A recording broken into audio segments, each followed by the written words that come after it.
Bonjour, alors dans ce premier vidéo concernant les intégrales au sens de Riemann, c'est-à-dire le chapitre 1 du module intégration de S2 SMIA, alors je vais un peu expliquer ce que déjà écrit, ce que déjà envoyé en PDF.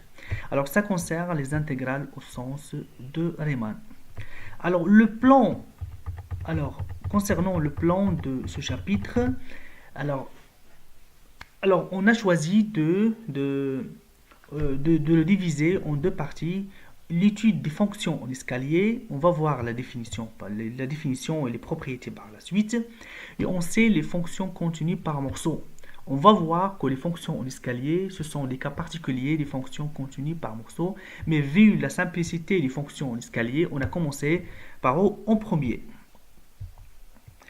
Alors, avant de commencer, on parle de la notion des intégrales. Alors, la notion des intégrales a été formalisée au 19e siècle par Riemann. Donc, Riemann, c'est lui qui a donné l'écriture qu'on utilise aujourd'hui pour les intégrales. Donc, c'est lui qui a, au début, beaucoup travaillé sur ce domaine d'intégration.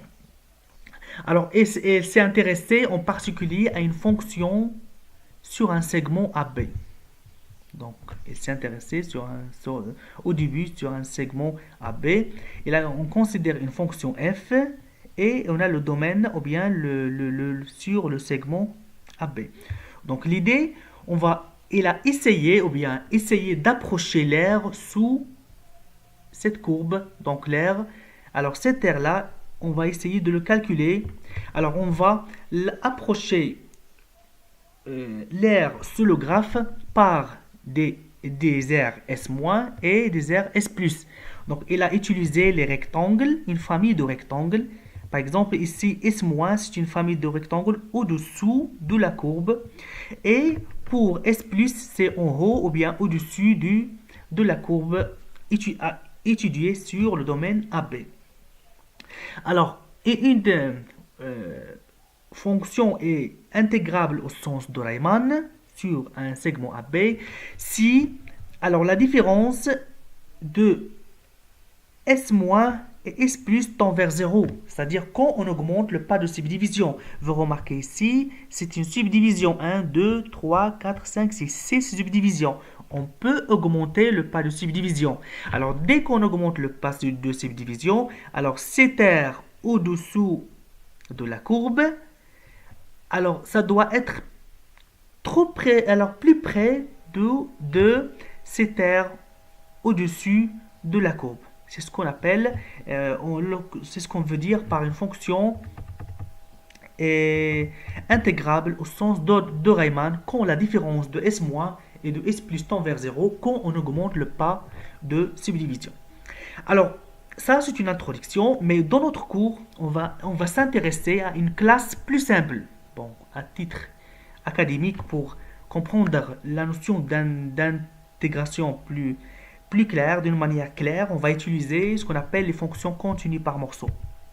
Alors, comme j'ai déjà dit, les fonctions en escalier, c'est un cas particulier de fonctions continues par morceau. Et en particulier, pour simplicité, on va considérer un segment AB et une fonction définie sur ce segment AB est positive, c'est-à-dire à valeur dans R+, comme le montre le graphe suivant.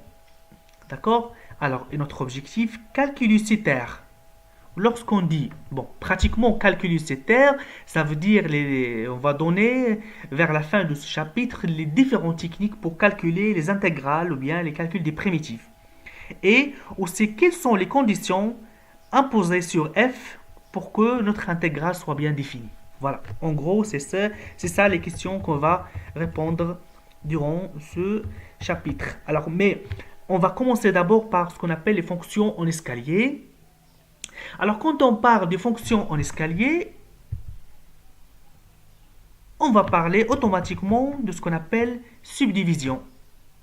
Alors, la subdivision de l'intervalle AB. Alors, on a un segment AB. On va le subdiviser en plusieurs, en n ou bien n plus 1 subdivisions. Tel que, alors je vais donner voilà. Alors, on va prendre l'intervalle AB, le segment AB, on va le subdiviser. x0 c'est A, xn c'est B. Parfois, on écrit xn-1 c'est B pour avoir exactement n subdivisions. D'accord? Alors, vous remarquez que ces subdivisions ne sont pas égaux. Regardez, x0, x1, c'est pas la même longueur que x1, x2, c'est pas la même longueur que celle-là, ainsi de suite. Donc, vous remarquez que le pas de subdivision ici est varié. Alors, laquelle d'entre eux qu'on va prendre? On va voir. Alors, revenons à la définition de la subdivision. Donc, on appelle subdivision une famille de xk, d'accord? Tel que ordonnée, d'abord, elle doit être ordonnée, tel que x0 inférieur à x1 jusqu'à xn. Xn, c'est b. Donc, ça, c'est une subdivision. Alors, la subdivision, on doit l'attribuer le pas de la subdivision taux. C'est le max de toutes les subdivisions. D'accord? Par exemple, si on considère ici la plus grande subdivision qu'on va prendre, donc on va calculer x1 moins x0, x2 moins x1, etc. On va prendre le max. Par exemple, ici, x2 moins x1. C'est le h ou bien le taux, c'est le pas de subdivision. Bien sûr, lorsque toutes les subdivisions sont égales, là on parle d'une subdivision régulière. Alors, ici, on se donne deux subdivisions, taux et taux prime. Alors, comment on va les comparer? Alors, on dit que taux prime est plus fine que taux. C'est tout élément de taux est un élément de taux prime. Ça veut dire si on a deux subdivisions, si on subdivise taux plus que taux prime, donc tous les éléments de taux seront dans taux prime. On dit que taux prime est plus fine que taux. C'est comme ça qu'on compare deux subdivisions. D'accord? Alors, bien sûr, si on a deux subdivisions, taux et taux prime, alors toujours, il existe une subdivision plus fine que taux et taux prime. Maintenant, donnons la définition d'une fonction en escalier. Alors, si on prend une fonction phi définie de l'intervalle AB à valeur dans R, on dit que c'est une fonction en escalier sur le segment AB s'il existe une subdivision taux. Voilà. Ici, voilà, ça c'est un exemple d'une fonction continue, d'une fonction en escalier. Alors d'abord, on a la subdivision, on a le segment AB.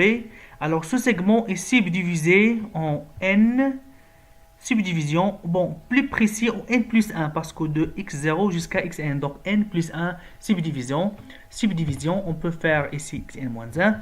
Donc, et sur chaque subdivision, phi est constante, la fonction est constante, regardez, la fonction est constante. Ça, la fonction f ici est constante. Sur x1, x2, ça égale c1. Sur x2, x3, ça égale c3. Donc, la définition d'une fonction en escalier, d'abord, s'il existe une subdivision du segment AB et que phi est constante sur chaque sous-intervalle. Mathématiquement, alors pour tout cas, c'est-à-dire pour toute subdivision, il existe une constante telle qu'on prend n'importe quel x, quel que soit x dans une subdivision, la fonction est constante. C'est-à-dire, constante est représentée par des segments horizontaux. Ça veut dire constante. Lorsque x varie, ça égale C0. Donc, lorsque x entre x0 et x1, la fonction égale C0. C'est-à-dire constante sur chaque subdivision. C'est ce qu'on appelle fonction en escalier. Bien sûr, la subdivision taux ici est dite subordonnée à la fonction phi. Subordonnée ou bien associée ou bien adaptée. Donc, on peut dire les trois, soit subordonnée, soit adaptée. Alors, pour simplifier après, on note cet ensemble, l'ensemble des fonctions en escalier sur AB à valeur dans R. Donc, E devient escalier. E, ça vient du grand E, ça vient de escalier. Donc, E, c'est l'ensemble des fonctions en escalier à valeur des fonctions en escalier, bien sûr, sur le segment AB à valeur dans R.